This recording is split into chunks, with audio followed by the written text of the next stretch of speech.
ஆண்டவராகிய இயேசுவின் அற்புதமான தூய நாமத்தில் அருமையானவர்களே, உங்களை வாழ்த்துகிறோம்.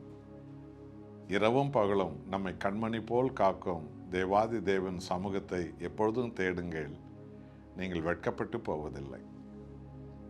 ஏசாயா தீர்க்கதரிசன புஸ்தகம் 2ஆம் அதிகாரம் 5வது வசனத்தை வாசித்து பாருங்கள். ஆவியான தேவன் கிறிஸ்தவ விசுவாசிகளான உலகம் முழுவதும் உள்ள எல்லா ஜனங்களுக்கும் சொல்லும் மகிமையான ஒரு சத்தியம். யாக்கோபின் வம்சத்தாரே, கர்த்தரின் வெளிச்சத்திலே நடப்போம் வாருங்கள். என் அன்பானவர்களே, யாக்கோபு என்றால் பாவத்தின் சாயல், எத்தன், மோசக்காரன் என்று பொருளாகும். இந்த உலகில் என்றைக்கு பாவம் நுழைந்ததோ, இந்த உலகம் முழுவதும் உள்ள எல்லா மக்களும் எத்தர்களும் மோசக்காரர்களும் பாவியின் சந்ததிகளுமாய்த்தான் இன்றைக்கும் இருக்கிறோம். ஒரு காலத்தில் நாம் எல்லோரும் அப்படி இருந்தவர்கள்தான். ஆனால் மகா பரிசுத்தமுள்ள தேவன் நம்மேல் வைத்த நித்திய அன்பு, தன் உயிரை நமக்காக கொடுத்து நம்மையெல்லாம் கல்வாரி சிலுவை வழியாய் ஆண்டவர் இயேசு மீட்டு கொண்டார். அவருடைய இரத்தத்தால் நம்மை கழுவி அவருடைய ஆவியால் நம்மை உயிர்த்தெழ வைத்தார். தேவனே உலகின் ஒளியாக, சர்வலோகத்திற்கு ஒளியாக அவர் இருக்கிறவர். ஆண்டவராய் இயேசு என்னும் அந்த உலகின் ஒளியின் வெளிச்சத்தில் நாம் நடக்க அழைக்கப்பட்டிருக்கிறோம். 119ஆம் சங்கீதம் 105ஆம் வசனத்தை பாருங்கள்.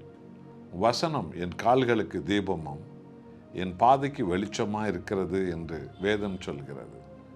தேவன் ஒளியானவர், அவருடைய வார்த்தை ஒளியானது.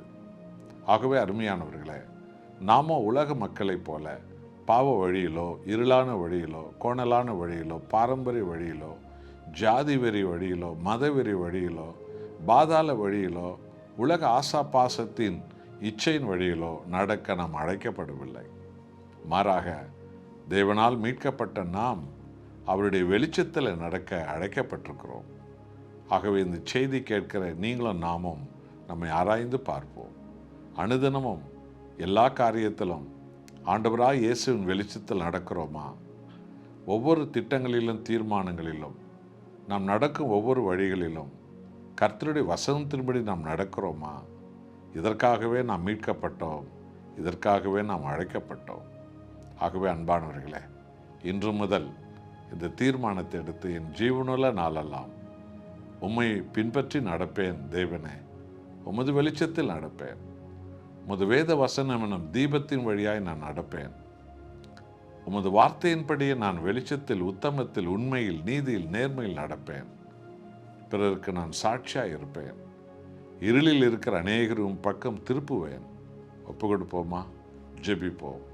அன்பின் நேசரே, உலகின் ஒளியானவரே, மனிதகுலத்தின் ஒளியாய் வந்தீரே, உமது வார்த்தை வசனம் பாதைக்கு தீபமும் எங்கள் வாழ்க்கைக்கு ஒளியுமாய் அது திகழ்கிறது. உமது வெளிச்சத்திலே நாங்கள் அனுதினமும் நடக்க எங்களுக்கு பலன் தாரும். இதுவே எங்களுடைய அழைப்பு.